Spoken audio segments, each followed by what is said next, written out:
Kami dari kelompok 11 yang beranggotakan saya Almira Sumisi Napoy, Joyce Belakasi, dan Muhammad Alfian Aryadi ingin mempresentasikan bab 11 tentang perencanaan untuk yang tak terduga. Kaitan pokok bahasan dan kasus yang diangkat. Yang pertama, tetap tenang dan berpikir positif. Meskipun adanya keadaan kritis, namun diusahakan untuk tetap tenang dan tidak membuat langkah gegabah. Mengeluarkan pernyataan yang mengakibatkan suatu masalah menjadi lebih besar tentu bukan sesuatu yang diharapkan. Langkah ini perlu dilakukan dalam keadaan krisis, karena tanpa langkah ini, perusahaan mungkin saja melakukan suatu hal yang gegabah dan membuat situasi menjadi semakin rumit. Dalam kasus yang diangkat oleh kelompok kami dengan judul Kasus Kronologi 91 juta akun Tokopedia bocor dan dijual, dapat dilihat pada penjelasan kasus tertera bahwa setelah diketahui adanya peretasan akun, pihak Tokopedia langsung menangani secara bertahap dan tidak gegabah. Mereka mengawalinya dengan mengakui adanya upaya pencurian data pengguna Tokopedia kepada konsumen yang juga pengguna Tokopedia. Namun informasi penting seperti password tetap berhasil terlindungi oleh pihak Tokopedia. Di samping itu, pihak Tokopedia juga lanjut melakukan investigasi. Lalu berikutnya ada memahami perbedaan perbuatan dan pernyataan. Pada kasus yang diangkat kelompok kami, kasus kronologi 91 juta akun yang Tokopedia bocor dan dijual, Nuraini Razak selaku VP of Corporate Communication Tokopedia melakukan tahap perbedaan perbuatan dan pernyataan. Dapat dilihat dari yang dilakukan Nuraini merupakan melakukan perbuatan, yaitu pihak Tokopedia terus melakukan investigasi lebih lanjut dan menganjurkan pengguna Tokopedia untuk tetap mengganti password demi keamanan dan juga kenyamanan, walaupun password dan informasi krusial pengguna tetap terlindungi di balik enkripsi. Tidak hanya itu, pihak Tokopedia juga melakukan pernyataan yang dilihat dari Nuraini yang menyampaikan fakta bahwa isu yang beredar terkait adanya pencurian data merupakan hal yang benar. Dan pada sehari setelah upaya pencurian akun, pihak Tokopedia juga mengklaim bahwa telah memeriksa dan menginformasi bahwa data pembayaran pengguna aman. Yang ketiga, perencanaan untuk mengelola krisis dengan contoh kasus yang kelompok kami angkat. Langkah ini dapat dilihat dari Menteri Komunikasi dan Informatika Johnny Garrett Plate yang telah meminta pengelola platform digital Tokopedia untuk melakukan investigasi internal yang ditunjukkan untuk memastikan dugaan data breach pada platform marketplace itu dan mengambil langkah-langkah yang diperlukan untuk menjamin keamanan data pengguna. Hal pertama yang harus dilakukan pihak Tokopedia segera melakukan pengamanan sistem untuk mencegah meluasnya data yang bocor. Lalu memberitahu pemilik akun yang kemungkinan data pribadinya terekspos dan melakukan investigasi internal untuk memastikan dugaan data yang breach serta apabila terjadi mencari tahu penyebab data breach tersebut. Pertama, Persada selaku pakar keamanan cyber juga mengatakan mengenai rencana yang akan Tokopedia lakukan untuk mengelola krisis yang sedang terjadi. Beliau menekankan bahwa Tokopedia dapat membantu pengguna Tokopedia diawali dengan cara meminta pengguna untuk mengganti password dan mengaktifkan OTP atau one-time password melalui SMS sebagai two-factor authentication agar user selalu diminta memasukkan kode yang baru secara real-time setiap melakukan login. Lalu mengganti semua password dari akun media sosial serta platform marketplace selain Tokopedia. Dilanjutkan juga oleh Johnny bahwa terkait permasalahan bocornya akun pengguna Tokopedia ini, direksi Tokopedia akan diminta penjelasan terkait hal ini. Serta diimbau juga kepada masyarakat untuk tetap menjaga keamanan akun masing-masing karena banyaknya penipuan menggunakan phishing.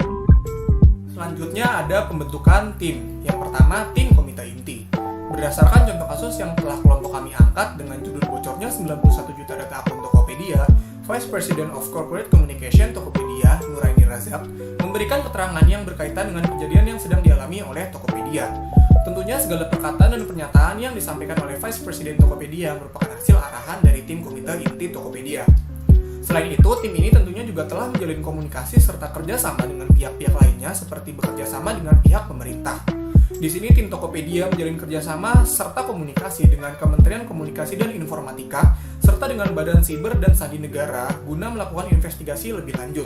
Selain untuk mengadakan investigasi lebih lanjut, kerjasama yang dilakukan dengan Kementerian Komunikasi dan Informatika, serta pihak lainnya juga bertujuan untuk memastikan keamanan serta memberikan perlindungan lebih lanjut atas data pribadi pengguna Tokopedia yang diretas agar informasi serta data penting milik pengguna tetap bisa diamankan. Lalu yang kedua ada tim pencegahan krisis.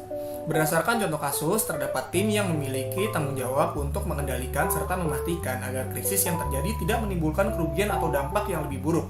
Di sini tim pengendalian krisis memulai proses investigasi awal. Investigasi awal yang dilakukan oleh tim ini dimaksudkan untuk mencari tahu apakah yang menjadi penyebab dari bocornya data akun Tokopedia. Selain untuk mengumpulkan penyebab dari kejadian tersebut, penyelidikan awal juga dilakukan untuk bisa mengetahui hal-hal apa saja yang dirasa perlu dilakukan untuk membuat krisis yang ada tidak bertambah buruk. Tim ini juga melakukan langkah-langkah atau tindakan-tindakan yang dirasa perlu dilakukan untuk memastikan akun penggunanya seperti data pribadi, password, dan yang lain sebagainya, serta data-data yang berkaitan dengan keuangan serta transaksi yang dilakukan oleh penggunanya tetap terjaga. Salah satu cara yang dilakukan adalah dengan mengenkripsi kata sandi dengan enkripsi satu arah, seperti yang disampaikan oleh CEO Tokopedia dalam keterangan pers yang diberikan. Selanjutnya ada perangkat keras komunikasi. Berdasarkan contoh kasus yang telah kami angkat, berita tersebut pertama kali muncul pada akun Twitter @underthebranch yang mengaku sebagai bagian dari layanan pengawasan serta pencegahan kebocoran data yang berasal dari Israel yang membuat postingan Twitter tentang peretasan sembari men-tag akun resmi dari Tokopedia. Cuitan tersebut akhirnya trending dan tak lama setelah itu pihak dari Tokopedia langsung mengeluarkan pernyataan serta secara berkelanjutan menjalin komunikasi dan kerjasama dengan pihak-pihak yang terkait. Nah, pihak dari Tokopedia sendiri mengklaim serta mengkonfirmasi bahwa data-data pembayaran seperti kartu kredit, kartu debit, serta pembayaran-pembayaran lain seperti OVO dan uang elektronik lainnya, password, dan hal-hal pribadi lainnya ini tetap aman. Nah, hal ini secara tidak langsung menjelaskan kepada kita bahwa pihak dari Tokopedia telah berhasil menjalin kerjasama serta komunikasi yang baik dengan pihak-pihak yang terkait guna mengantisipasi semakin memburuknya suatu permasalahan.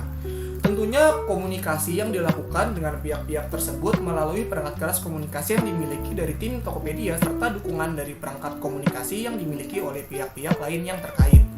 Dengan kondisi perangkat komunikasi yang baik, perkembangan berita serta kondisi yang sedang dialami dapat tersampaikan dengan baik pula, dan untuk kepentingan internal, baik untuk kepentingan internal maupun untuk kepentingan publik, seperti menginformasikan penggunanya terkait langkah-langkah apa yang perlu dilakukan. Selanjutnya ada pencegahan krisis. Dalam contoh kasus yang telah kami angkat mengenai bocornya 91 juta data akun Tokopedia, pihak dari Tokopedia juga menunjuk suatu institusi independen bertaraf internasional. Penunjukan institusi yang memiliki kualifikasi di bidang keamanan siber dimaksudkan agar dapat membantu melakukan investigasi serta mencari tahu langkah-langkah yang bisa mereka ambil agar keamanan aplikasi Tokopedia serta perlindungan atas akun penggunanya semakin meningkat. Selain itu, pihak dari Tokopedia juga senantiasa memberikan himbauan kepada para penggunanya untuk melakukan berbagai hal yang dapat meminimalisir terjadinya kejadian peretasan di kemudian hari, seperti mengganti kata sandi secara berkala serta tidak sembarangan memberikan kode OTP kepada orang lain. Selain itu, hal terpenting yang juga harus diingat dalam proses ini adalah adanya pendekatan terhadap skenario kasus terburuk. Seperti dalam contoh kasus, dengan adanya pemberitahuan bahwa terjadi kebocoran secara tidak langsung, hal ini akan berpengaruh terhadap kepercayaan pelanggan Tokopedia. Kemudian hal ini juga secara langsung mempengaruhi pendapatan Tokopedia akibat berkurangnya pelanggan. Salah satu krisis keuangan yang mungkin harus dihadapi oleh audit adalah adanya tuntutan KKI terhadap Tokopedia 900 miliar rupiah. Tentu saja hal ini harus dapat diatasi dengan cepat mengingat Tokopedia merupakan perusahaan besar dan hal ini tentu akan dapat merambat ke berbagai keuangan lainnya. Oleh karena itu, dengan adanya penunjukan tim pencegahan krisis akan menunjukkan komitmen organisasi terhadap manajemen bisnis yang bertanggung jawab, sehingga proses audit bahkan di saat krisis pun akan mampu untuk mengatasi hal tersebut. Memilih anggota tim. Dalam mengatasi krisis, sangat penting untuk membentuk tim yang mampu menghadapi krisis secara tepat dan cepat. Oleh karena itu, dalam memilih anggota tim, tentu saja harus orang-orang berkualitas. Dalam contoh kasus yang kami berikan, dapat dilihat bahwa juru bicara Tokopedia Nuraini Razak dapat dikatakan sebagai anggota tim yang mengatasi masalah ini, dengan tetap bersikap tenang, memberikan informasi yang dibutuhkan, serta mengetahui dengan jelas permasalahan kebocoran data yang dilakukan Tokopedia. Ini tentu saja akan membuat masyarakat, bahkan media dapat mengetahui secara jelas permasalahan dan proses yang sedang dilakukan oleh Tokopedia. Menuliskan rencana tertulis. Sebelum terjadinya krisis, tentu saja perusahaan harus memiliki rencana tertulis yang meskipun hal ini kelihatannya kecil, akan tetapi tidak bisa dianggap remeh. Dalam contoh kasus mengenai kebocoran data 91 juta akun Tokopedia, tentu saja meskipun ini adalah hal yang tidak terduga, secara pasti perusahaan harus memiliki rencana tertulis untuk hal ini, seperti hal-hal yang harus dilakukan atau orang-orang yang harus dihubungi. Rencana tertulis ini tentu saja tidak boleh sama dari waktu ke waktu, karena perusahaan terus berkembang. Maka begitu pula dengan rencana tertulis yang harus selalu up to date dengan keadaan dan kondisi perusahaan. Menguji segalanya. Dalam menangani suatu kasus, alangkah baiknya bahwa perusahaan sudah menguji dan memastikan bahwa langkah yang diambil adalah tepat. Perusahaan tentu saja dengan ini harus mengadakan pengujian atau simulasi yang tentunya tidak rumit. Dalam hal ini, setiap komponen dari perusahaan harus ikut. Contoh kasus Tokopedia adalah salah satu hal yang mungkin tidak diperkirakan, mengingat bahwa dalam dunia e-commerce, setiap data pelanggan adalah penting dan sangat berharga, sehingga kesalahan seperti ini merupakan hal yang fatal. Belum lagi Tokopedia memiliki pelanggan aktif lebih dari 90 juta akun per bulannya.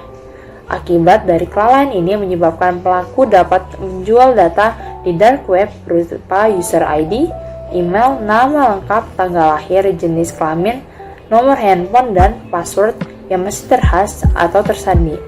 Sangat penting oleh karenanya diadakan simulasi dimulai dari ketika permasalahan muncul, cara perusahaan mengatasinya, bahkan hingga diadakannya konferensi pers, dan tentu saja hal ini divideokan agar kedepannya dapat diadakan evaluasi.